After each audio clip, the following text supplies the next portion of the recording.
لە ڕۆژی جیهانی ژینگەدا نەمام لە بلواری شەقامەکاندا دەچێنێت.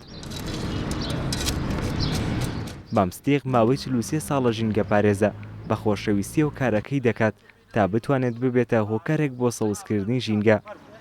یەکەم سەوزایی سلێمانی ڕۆژ بە ڕۆژ بەرەو پێشەوە دەڕوە. ئێمەش کار دەکەین لەبەر ئەوەی شارەکەمان جوان و تەمیز و ڕێک و پێک بێ، سەوزایی زیاتر بێت لە ناوماندا، خۆشتر بێ شارەکەمان لەگەڵ شارەکانی کە فەرقی زۆر بێ. نەمامە نێژین، گوڵە نێژین، ئەو شتانەیە نێژین، داوا لە خەڵکی هاوڵاتیانیش دەکەم کە ئەو گوڵ و داروشتانە بپارێزن وەکو چاوی خۆیان.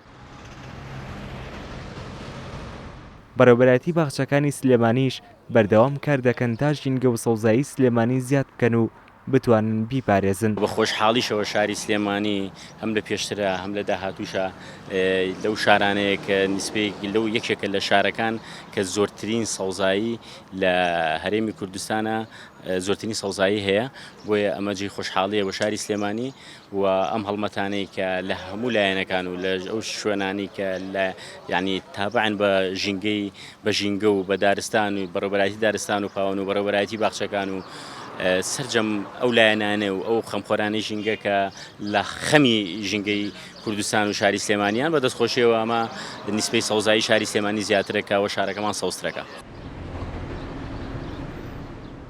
لە هەر کۆڵان و شەقامێکی سلێمانیدا سەوزایی و چیمەن و درێختەکان دیمەنێکی سەرنجڕاکێش دەردەخەن. ژینگە پارێزانیش بەردەوام داوا لە هاوڵاتیان دەکەن تا ژینگە بپارێزن.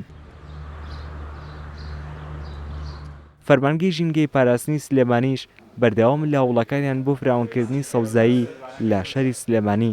لەبەری سەوزکردنمان فەرز کردو بەسەر تەواوی ئەو کەسولایانانی کە لە شوێنی خۆیان پرۆژەیان نییە، شوێنیان نییە بۆ سەوزکردن.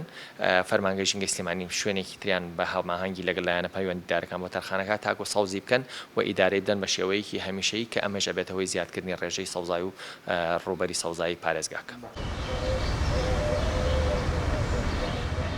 بەپێی ئامارەکان لێسەدا لە سنووری پارێزگای سلێمانی 470 باخچە و 95 بلوار و 8 پارکی گەورە بوونیان هەیە. بڕوا بادین، کورسات نیوز، سلێمانی.